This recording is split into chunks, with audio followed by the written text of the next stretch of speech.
தமிழ் உரைநடையின் தந்தை என்றும், இவரது இனிமையான தமிழ் நடையின் காரணமாக தமிழ்த் தென்றல் என்றும் போற்றப்படும் மிக சிறந்த தமிழறிஞர், எழுத்தாளர், மேடை பேச்சாளர் மற்றும் தொழிற்சங்க தலைவரான திருவாரூர் விருதாச்சல கலியாண சுந்தரனார் அவர்களுடைய சரித்திரத்தை இன்றைய சான்றோர் சரித்திர நிகழ்ச்சியில் நினைவு கூர்வதில் பெருமையடைகின்றோம்.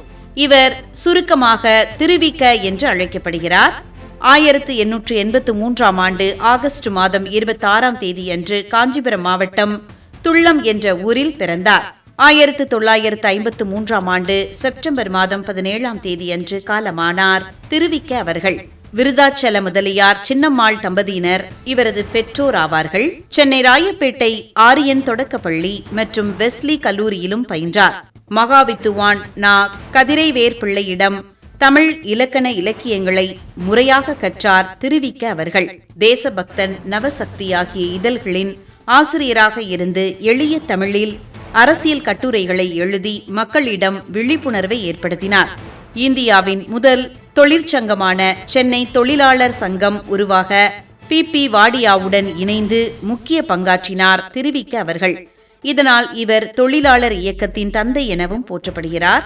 அடுக்குமொழி உரைநடையை மாற்றி எளிய, தெளிவான, ஓட்டமுள்ள உரைநடை அமைப்பை மேடைகளில் அறிமுகப்படுத்திய பெருமை இவருக்கு உண்டு. இவர் தமிழ் இணைய கல்விக் கழகம் போன்ற தளங்களில் 50க்கும் மேற்பட்ட நூல்களை எழுதியுள்ளார். மனித வாழ்க்கையும் காந்தியடிகளும், பெண்ணின் பெருமை அல்லது வாழ்க்கை துணை, முருகன் அல்லது அழகு, என் கடன் பணி செய்து கிடப்பதே, திருவிக வாழ்க்கை குறிப்புகள் போன்ற பல நூல்களை எழுதியுள்ளார் திருவிக அவர்கள். வாழ்நாள் முழுவதும் தமிழுக்காகவும் தொழிலாளர்களின் உரிமைக்காகவும் போராடிய திருவிக அவர்கள் 1953ஆம் ஆண்டு செப்டம்பர் மாதம் 17ஆம் தேதியன்று தனது 70வது வயதில் இயற்கை எய்தினார். தமிழ் அறிஞர், எழுத்தாளர், மேடை பேச்சாளர் மற்றும் தொழிற்சங்க தலைவரான திருவிக அவர்களுடைய சரித்திரத்தை இன்றைய சான்றோர் சரித்திர நிகழ்ச்சியில் அறிந்து கொண்டதில் மிக்க மகிழ்ச்சி அடைகின்றோம்.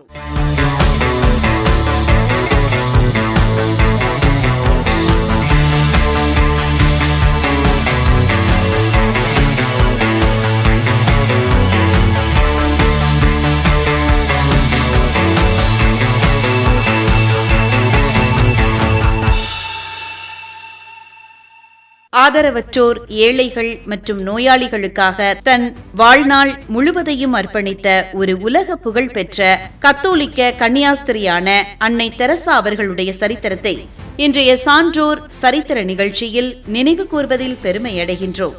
1910ஆம் ஆண்டு ஆகஸ்ட் மாதம் 26ஆம் தேதியன்று பிறந்துள்ளார். 1997ஆம் ஆண்டு செப்டம்பர் மாதம் 5ஆம் தேதியன்று காலமாகியுள்ளார் அன்னை தெரசா அவர்கள். அன்னை தெரசா அவர்கள் இந்தியாவில் கொல்கத்தா நகரை மையமாக கொண்டு ஆற்றிய அளப்பரிய மனிதநேய பணிகளுக்காக உலகளவில் மதிக்கப்படுகிறார். ஏழைகளிலும் ஏழையாக இருப்பவர்களுக்கு சேவை செய்வதற்காக 1950ஆம் ஆண்டு கொல்கத்தாவில் மிஷனரிஸ் ஆஃப் சேரிட்டி சபையை நிறுவினார் அன்னை தெரசா அவர்கள். வீதிகளில் இறக்கும் தருவாயில் கைவிடப்பட்டு கிடப்பவர்கள் கண்ணியத்தோடு மரணமடைய தூய இதயம் என்கின்ற இல்லத்தை தொடங்கினார். தொழுநோயாளிகள், எய்ட்ஸ் நோயாளிகள் மற்றும் ஆதரவற்ற குழந்தைகளுக்காக பல காப்பகங்களையும் மருத்துவமனைகளையும் உலகம் முழுவதும் உருவாக்கினார் அன்னை தெரசா அவர்கள். இவரது மறைவுக்கு பின் கத்தோலிக்க திருச்சபையால் 2016ஆம் ஆண்டு இவருக்கு புனிதர் பட்டம் வழங்கப்பட்டது. ஆதரவற்றோர், ஏழைகள் மற்றும் நோயாளிகளுக்காக தன் வாழ்நாள் முழுவதையும் அர்ப்பணித்த ஒரு உலக புகழ்பெற்ற கத்தோலிக்க கன்னியாஸ்திரியான அன்னை தெரசா அவர்களுடைய சரித்திரத்தை இன்றைய சான்றோர் சரித்திர நிகழ்ச்சியில் அறிந்து கொண்டதில் மிக்க மகிழ்ச்சி அடைகின்றோம்.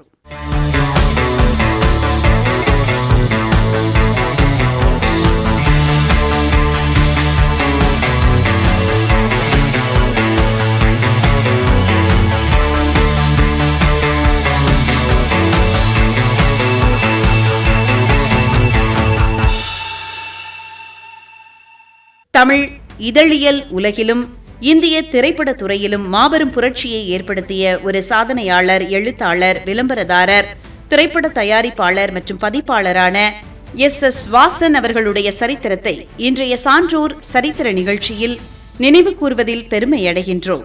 எஸ். வாசன் அவர்கள் 1903ஆம் ஆண்டு ஜனவரி மாதம் 4ஆம் தேதி அன்று பிறந்துள்ளார். 1969ஆம் ஆண்டு ஆகஸ்ட் மாதம் 26ஆம் தேதியன்று காலமாகியுள்ளார். இந்திய சினிமாவின் பிரம்மாண்டத்திற்கு வித்திட்டதால் இவர் இந்தியாவின் செசில் பி டெமில் என்று போற்றப்படுகிறார். 1928ஆம் ஆண்டு நலிவடைந்த நிலையில் இருந்த ஆனந்த விகடன் இதழை வெறும் 200 ரூபாய்க்கு விலைக்கு வாங்கினார் எஸ். வாசன் அவர்கள். தனது அசாத்திய விளம்பர உத்திகளாலும் சுவாரஸ்யமான உள்ளடக்கங்களாலும் அதனை தமிழகத்தின் முன்னணி வார இதழாக மாற்றிக் காட்டினார். 1940இல் சென்னையில் புகழ்பெற்ற ஜெமினி ஸ்டுடியோஸ் நிறுவனத்தை தொடங்கினார். இதன் சின்னமான இரட்டை சிறுவர்கள் எக்காலம் ஊதும் முத்திரை இந்திய திரைத்துறையின் அடையாளமாக மாறியது. இவர் தயாரித்து அவரே இயக்கி 1948இல் வெளியான சந்திரலேகா திரைப்படம் இந்திய திரையுலக வரலாற்றிலேயே அதுவரை இல்லாத அளவு பிரம்மாண்டமான செலவிலும் கண்கவர் நடன காட்சிகளுடனும் உருவாக்கப்பட்டு இந்தியாவையே வியக்க வைத்தது. கே.பி. சுந்தராம்பாள் நடிப்பில் இவர் தயாரித்த ஔவையார் திரைப்படம் தமிழ் திரையுலகின் மற்றொரு மைல்கல் காவியமாக அமைந்தது. இந்திய திரைப்படத்துறையைச் சேர்ந்த ஒரு நபர் நாட்டின் மிக உயரிய நாடாளுமன்ற மாநிலங்களவை உறுப்பினராக முதலில் நியமிக்கப்பட்டது இவரையே ஆகும். திரைப்படத்துறைக்கு தொழில் அந்தஸ்து வழங்கப்பட வேண்டும் என்று நாடாளுமன்றத்தில் முதலில் குரல் கொடுத்தார் எஸ். வாசன் அவர்கள்.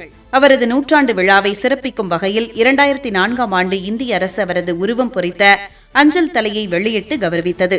இந்திய திரைப்படத்துறையிலும் மாபெரும் புரட்சியை ஏற்படுத்திய ஒரு சாதனையாளர், எழுத்தாளர், விளம்பரதாரர், திரைப்பட தயாரிப்பாளர் மற்றும் பதிப்பாளரான எஸ். வாசன் அவர்களுடைய சரித்திரத்தை இன்றைய சான்றோர் சரித்திர நிகழ்ச்சியில் அறிந்து கொண்டதில் மிக்க மகிழ்ச்சி அடைகின்றோம்.